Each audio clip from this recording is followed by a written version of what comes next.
국민 여러분 안녕하셨습니까? 인도태평양 전략연구원의 최수용입니다. 오늘도 저희가 준비하고 여러분들께 알려드리는 새로운 소식을 전해드리고자 합니다. 오늘은요, 저희가 보통 안미경중, 안보는 미국과 경제는 중국과 한다는 이런 철없는 생각을 한동안 해왔었습니다. 지금 현재도 안보는 미국과 함께하고 경제는 중국과 함께한다는 이런 철진한 바보 같은 소리를 하는 자들이 있습니다.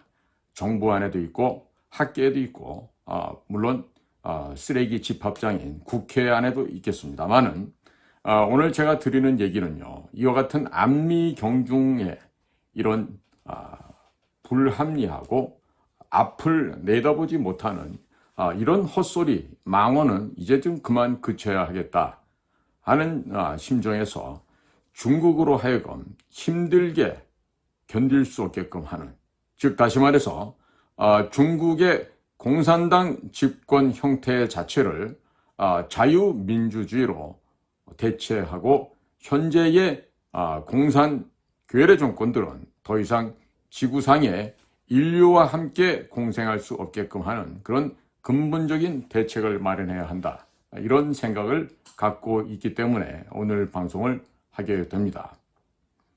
지금 저희 인도태평양 전략연구원 홈페이지에 들어와 보시면요. 지금 구체적으로 6.25 사진첩 판매와 측백오일 판매 관련한 그런 안내문이 다 이렇게 소상하게 올라와 있습니다. 그곳에 클릭해 들어가 보시면 내용들을 상세히 볼 수가 있으니까 그렇게 참고를 해서 여러분들의 필요한 니즈를 다들 해결할 수 있으면 좋겠습니다. 지금 미국은 지금 오늘이 10월 27일입니다. 일요일인데 지금 우리나라는 3일이 남았고 5일, 지금 열흘도 남지 않은 게 미국의 대선입니다. 11월 5일 날 도널드 트럼프와 카멜라 해리스 간의 그 대권 경쟁이 이제 판가름이 나겠죠. 자, 지금 보면은 공화당이든 민주당이든 할 것 없이 모종의 중국에 대해서는 어떠한 정책을 하겠습니다 라고 하는데요. 지금 보면 역대 최악의 인기나 정책 지지도나 뭐 여러 가지 인품적으로나 아니면 도덕 윤리적으로나 가장 인기 없고 낙후된 모습을 보이고 있는 자가 바로 카멜라 해리스입니다. 지나간 3년 반 동안 대통령과 함께 부통령 직책을 수행하느라고 얼마나 바빴는지 몰라도 그녀가 담당해야 될 국경선은 뻥 뚫려서 개방되어서 소위 말하는 일리걸 크리미널, 즉 불법의 범죄자들이 이미그레이션처럼 이민을 하는 것처럼 이렇게 멕시코와 미국 사이의 국경을 넘어왔습니다. 그로 인해서 베네수엘라라든지 여러 남미에 못 사는 국가들의 범죄인들이 중심이 되어서 미국의 국경을 넘었습니다. 물론 이 가운데는 이 기회를 놓칠 리가 없는 중국의 산업 스파이, 불법 마약 거래 조직들도 멕시코, 미국 간 국경을 넘어서 지금 얼마가 지금 미국 내에 암약하고 있는지 알 수가 없습니다. 특히 남미라고 얘기했을 때 뭐 특정 국가를 지정하기는 그렇습니다만 현재 저기 오하이오주 실버 스프링인가요? 그런 곳에 와서 개나 고양이를 잡아먹는 IT 출신이라든지 혹은 살인 강간 총기를 들고 와서 무단 현재 살고 있는 주민들을 쫓아내고 아파트를 강탈하는 그런 강도를 저지르고 있는 베네수엘라 출신 등등 현재 미국 사회에서는 불법으로 월경해서 미국 영내로 들어온 각종의 이 범죄자들이 지금 도처에서 살인, 강간, 방화 등 여러 가지 입에 담을 수 없는 그런 폭력을 휘두르고 있습니다. 자, 과연 뉴욕에 와 있는 어떤 한 사람 가족들 인터뷰한 그런 내용들을 보니까 4성급 호텔에 있으면서 날마다 청소해주고 침대 시트도 갈아주고 입을 것, 먹을 것, 용돈까지 준다. 너무나도 바이든 대통령께 감사를 드린다고 하는 그런 남아메리카에서 온 어느 한 사람들의 가족들의 인터뷰를 본 적도 있습니다. 과연 풍요의 나라 미국이라고 해서 이런 식으로 나가다가는요 얼마 지나가지 않아서 팍스 아메리카나라고 하는 미국의 패권은 끝이 나게 될 것입니다. 자, 지금 공화당, 민주당 모두 상관없이 지금 관세 정책을 활용해서 중국을 견제하려고 한다. 하지만 민주당 같은 경우는 이번에 러시아 우크라이나 전쟁에서 보듯이 대단히 부적절하고 그리고 청렴하지 못한 부정직한 그런 행위와 정책을 함으로써 일종의 세금을 갖다가 탈루하는 것과 똑같은 현상을 미국 민주당에서 저질러 오고 있습니다. 전쟁에 투입되는 수많은 현금과 물자는 오히려 역으로 다시 피드백해서 민주당 내로 들어가는 불법 정치자금 조성에도 상당히 많이 쓰여지고 있다는 얘기를 미국의 여러 언론 매체들은 보도를 하고 있습니다. 하지만 대한민국 언론에서는 그와 같은 변칙적이고 부정직한 미국의 추악한 그 그늘진 모습을 절대로 보도를 하고 있지 않습니다. 그래서 저는 곧 지금 8일밖에 남지 않은 미 대통령 선거에서 과연 어떤 정책을 앞으로 펼쳐야만 당선된 쪽에서 중국을 효과적으로 제압할 수 있을 것인가. 지금 역사적으로 볼 때 지구상에서 패권 국가는 하나 이외에 둘이 될 수가 없습니다. 과거 팍스 아메리카나가 지금 현재도 그렇게 되어 있지만 고대사에 있었던 팍스 로마 시대도 마찬가지입니다. 제2인자가 지금 1인자로 있는 그 패권국을 넘나보는 순간에 그 2등 국가는 바로 멸망하게 되어 있습니다. 역시 마찬가지입니다. 현재에서도 미국의 이 팍스 아메리카나에 도전하는 중국이 너무나 샴페인을 일찍 터뜨려서 곧 죽게 되어 있는데, 자, 그러면 효율적으로 효과적으로 중국을 제압해서 중국을 해체시키려면은 무엇을 어떻게 해야 될까? 오늘 이런 데 대해서 말씀을 좀 전해드리려고 합니다. 자, 무엇보다도 중국을 견제하는 데 있어서 그 관세 정책을 통해서 한다 하더라도요, 그 효과가 제한적일 수가 있습니다.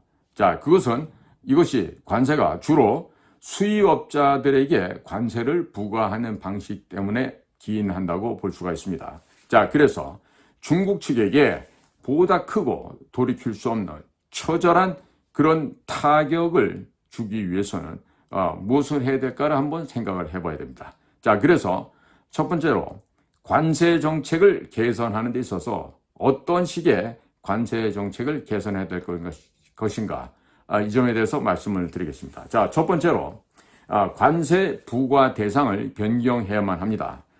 기존에는 수입업자에게 관세를 부과했습니다마는 이제는 중국의 수출업자들에게도 직접 관세를 부과하는 방식으로 전환해야만 하겠습니다. 수출업자가 관세를 수입국 정부에 직접 납부하도록 만들어서 그 부담을 중국 측에게 전가할 수 있어야 하겠습니다. 자, 두 번째로는 세율을 상향 조정하는 일입니다. 관세율을 제품 가격의 200에서 400%까지 인상을 해야 하겠습니다. 중국 수출품의 경쟁력을 약화시키고 수입국 내 다른 국가 제품과 가격 균형을 맞추는 방안을 제안해야 하겠습니다. 이렇게 되면 중국 수출업체는 적자를 피할 수 없게 되어서 자연스럽게 중국산 제품의 대미 수출이 위축될 것입니다. 자, 세 번째입니다. 국제 공조를 강화해야 하겠습니다. 미국과 유럽 등 주요 수입국들이 다 같이 함께 이와 같은 관세 정책을 실행하게 된다면 중국에 대한 통제력이 더욱 강화될 것이라고 믿어 의심치 않습니다. 일본 등과 같이 중국산 제품을 수입하는 주요 국가들 역시 이 연합에 참여하게 된다면 보다 더 큰 효과를 거양할 수 있을 것입니다. 자, 기대되는 효과를 한번 살펴보겠습니다. 첫 번째 기대되는 효과는 중국 정부의 재정이 약화 혹은 악화됩니다. 즉 중국 정부가 자국 기업에게 보조금을 현재 지급하고 있습니다마는 이를 관세를 통해 흡수함으로써 중국 정부의 재정에 심대한 타격을 줄 수 있게 됩니다. 자, 두 번째 기대 효과입니다. 수입국 경제를 활성화시키는 것입니다. 흡수된 관세 수익은 수입국의 경제 활성화에 활용될 수가 있습니다. 방위비 부담도 줄이는데 기여할 수도 있습니다. 자, 한국에게 지금 5조다, 6조다 하는 이러한 방위비 요청 역시 이와 같은 정책 시행으로 줄여 나갈 수가 있을 것입니다. 세 번째의 기대 효과입니다. 리쇼링을 촉진할 수가 있겠습니다. 높은 관세로 인해서 중국에 진출한 외국 기업들이 자국으로 돌아가거나 미국으로 생산기지를 이전하게 되는 현상이죠. 이는 수입국 내에서 고용 창출 그리고 경제 발전에 기여하게 될 것입니다. 네 번째 기대 효과는 자국 산업을 보호할 수 있게 됩니다. 중국의 저가 수출로 인해서 자국 산업의 피해를 막기 위하여 중국의 수출업체에게 고율의 관세를 부과함으로써 자동차 등과 같은 주요 산업을 보호할 수가 있게 됩니다. 다섯 번째 기대 효과입니다. 글로벌 공급망 재편에 도움이 됩니다.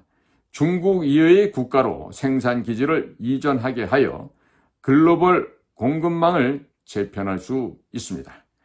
이를 통해 중국 진출 기업에 대한 중국의 반간첩법과 기술 강제 이전에 대한 대응책 역시 철저하게 마련할 수 있게 될 것입니다.